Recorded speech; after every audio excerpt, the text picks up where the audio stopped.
had been falling for what felt like hours, each drop carrying the weight of $1 billion empire crumbling beneath her manicured fingertips. Victoria Ashford sat in the corner of the hospital waiting room at 2:47 a.m., her hematidialysis bag clutched against her chest like armor that had already failed to protect her. The fluorescent lights buzzed overhead, casting harsh shadows that made her look older than her 42 years. She had built everything from nothing, a tech empire that employed thousands, a fortune that could buy small countries, yet here she was, utterly powerless as her 8-year-old daughter fought for her life 3 floors above. The antiseptic smell of the hospital mixed with her own perfume, creating a nauseating cocktail that made her stomach churn. She hadn't eaten in 18 hours, hadn't slept in 36, and hadn't felt this helpless since she was that scared teenager sleeping in her car, pregnant and alone. The irony wasn't lost on her. All her money, all her connections, all her power, and she couldn't do the one thing that mattered most, save her little girl. Victoria's phone buzzed incessantly with messages from board members, investors, and reporters who had caught wind of her absence during the company's biggest merger in its history. Each notification felt like a slap in the face. Her assistant had been fielding calls all day, spinning stories about a family emergency while Victoria's net worth fluctuated by millions with every hour she remained away from the helm. The business world didn't pause for broken hearts or dying children. She wiped her eyes with the back of her hand, smearing her makeup further, and tried to compose herself. The waiting room was nearly empty except for an elderly man sleeping in a wheelchair and a janitor quietly working his way around the perimeter, emptying trash cans and mopping floors with methodical precision. Victoria barely registered his presence. Service workers had always been invisible to her, part of the background noise of her privileged existence.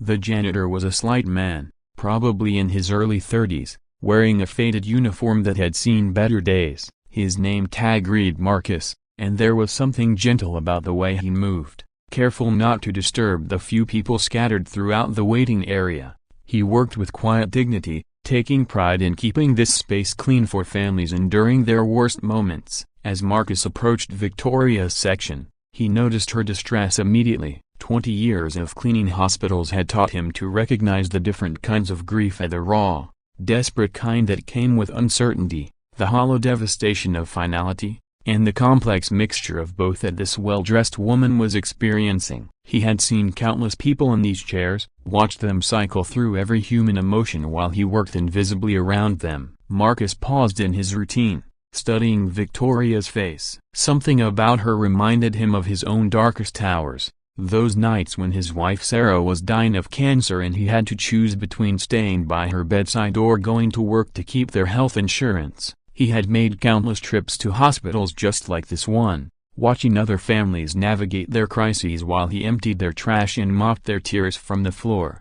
The woman looked like she hadn't eaten in days, her expensive clothes wrinkled and her usually perfect hair disheveled. Marcus had learned to read people during his years in service work, the way they held themselves, the rhythm of their breathing, the particular slump of shoulders carrying impossible weight. This woman was drowning, and Marcus recognized that look because he had worn it himself. Without saying a word, Marcus reached into his cart and pulled out a small package of crackers he had been saving for his own late-night break. He placed it gently on the table beside Victoria, along with a bottle of water from his personal supply. Then he continued his work, moving on to the next section as if nothing had happened. Victoria stared at the simple offering, confused. When had she last experienced kindness from a stranger that expected nothing in return? Her world was built on transactions, on quid pro quo relationships where every gesture came with strings attached. Board members brought her coffee because they needed her signature on contracts. Friends invited her to galas because they needed her checkbook for their charities. Even her own family's affection often felt conditional on her ability to provide and protect. But this man had simply seen her pain and responded with basic human compassion. No agenda, no angle, no ask. Just crackers and water offered by calloused hands to someone who clearly needed sustenance. Victoria found herself opening the package with trembling fingers, suddenly aware of how hollow her stomach felt, how dry her mouth had become. As she ate, she watched Marcus work. He moved with quiet efficiency, but she noticed now how he lingered near families who seemed particularly distressed, how he adjusted the temperature when someone looked cold, how he dimmed harsh lights for people trying to rest. These small acts of service weren't in any job description, they came from somewhere deeper, from a well of empathy that Victoria wasn't sure she possessed anymore. Marcus finished his section and was preparing to move on when Victoria finally found her voice. "Thank you," she whispered, her words barely audible above the hum of hospital machinery. Marcus turned and nodded, offering a small smile that somehow conveyed understanding without requiring explanation. "My little girl is upstairs," Victoria found herself saying, though she couldn't remember the last time she had confided in a stranger. "The doctors say. They say they don't know if she'll make it through the night." Marcus stopped what he was doing and turned to face her fully. "What's her name?" he asked simply. "Emma. She's 8. She was riding her bike in our driveway when a delivery truck." Victoria's voice broke, and she couldn't finish the sentence. Marcus was quiet for a moment, then said, "Emma's a beautiful name. I bet she's as strong as her mama." The words hit Victoria like a physical blow, not because they were harsh, but because they assumed strength she wasn't sure she had. When had someone last called her strong in a way that wasn't about her business acumen or her ability to crush competitors? When had anyone seen her as simply a mother, worried about her child? "I should be up there with her," Victoria continued, the words tumbling out now. "But the doctors said she needs rest, and I can't bear to see her like that. All those machines, all those tubes. I built a billion-dollar company, but I can't even protect my own daughter from getting hurt in our own driveway." Marcus nodded slowly. "Sometimes the hardest thing is knowing when to step back, even when every instinct tells you to do something. I learned that when my Sarah was sick. Sometimes love means trusting other people to do their job while you do yours." "What's my job here?" Victoria asked, genuinely confused. "Being her mama, being ready for her when she wakes up, keeping herself strong enough to be what she needs when she needs it." Victoria looked at this man in his janitor's uniform, speaking wisdom that her Harvard MBA and decades of boardroom experience hadn't taught her. "You lost someone," she said, recognizing the particular quality of his empathy. "My wife? 3 years ago. Cancer. We had a little boy together, Tyler. He's 11 now." Marcus's voice was steady, but Victoria could hear the well of grief beneath it. "I'm sorry," Victoria said, and meant it in a way she rarely meant social pleasantries. "Thank you. It nearly broke us both, losing her. But you know what I learned? People need each other. Rich, poor, doesn't matter. When everything falls apart, what saves us is other people choosing to be kind when they don't have to be." Victoria studied Marcus's face, seeing something there she hadn't encountered in years: a genuine contentment despite loss, peace that didn't depend on external circumstances. "How do you do it? How do you keep going? Keep being kind to strangers when life has been so unfair to you?" Marcus was quiet for a long moment, considering. "Because the alternative is becoming bitter, and Tyler needs better than that from me. And because..." He paused, choosing his words carefully. "Because I think the meaning of life isn't about what we accumulate, it's about what we give away." Every night, I come home to my boy and I can tell him about the people I helped today, even in small ways. That's a legacy worth having. Something shifted inside Victoria's chest, a loosening of tension she hadn't realized she was carrying. For 20 years, she had been driven by the need to acquire market share, revenue, recognition, security. She had told herself it was all for Emma, to give her daughter opportunities she herself had never had. But sitting in this hospital waiting room, facing the possibility of losing everything that actually mattered, she began to question what legacy she was really building.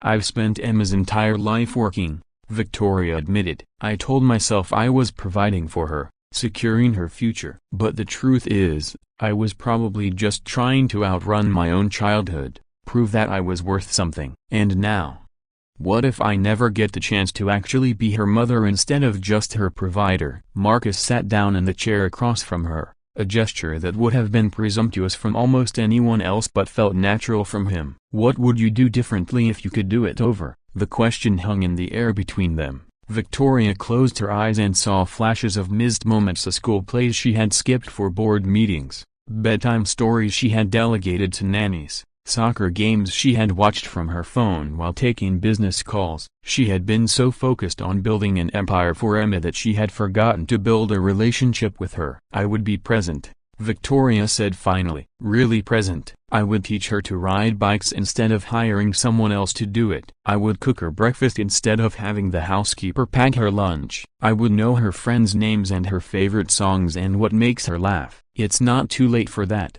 Marcus said gently. "What if it is? What if I've lost my chance?" Marcus reached into his pocket and pulled out his phone, showing Victoria a photo of a boy with gap-toothed grin and Marcus's same kind eyes. "This is Tyler. 3 years ago, when his mama died, I thought my chance to be a good father died with her. Sarah was the one who knew how to braid hair and help with homework and make him feel safe. I was just the guy who worked 3 jobs to pay the bills." Victoria looked at the photo, seeing pure joy in the child's expression. "But you know what I learned? Kids don't need perfect parents. They need present parents. Tyler doesn't care that I can't braid hair like his mama could. He cares that I sit with him every morning while he eats breakfast. He doesn't care that I can't afford to buy him everything he wants. He cares that I show up to every school event, even if I have to ask my supervisor to cover my shift." "How do you manage that? Working multiple jobs and still being present for him?" Marcus smiled. "I stopped seeing work and parenting as separate things. Tyler comes with me to work sometimes on weekends. He helps me clean offices,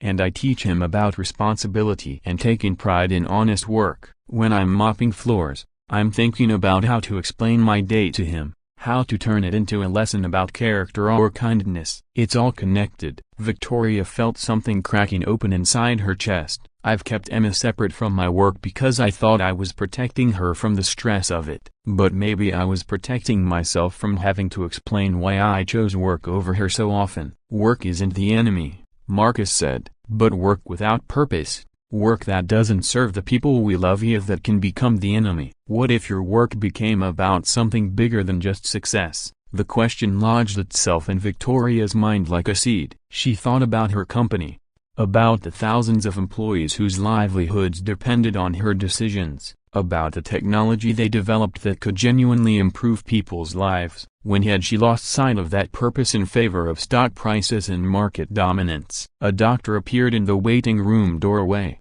still in scrubs, looking tired but not devastated. Victoria's heart hammered against her ribs as she stood, preparing for news that would either restore her world or shatter it completely. "Miss Ashford, Emma is stable. The surgery went well, and while she'll need extensive recovery time, we expect her to make a full recovery," Victoria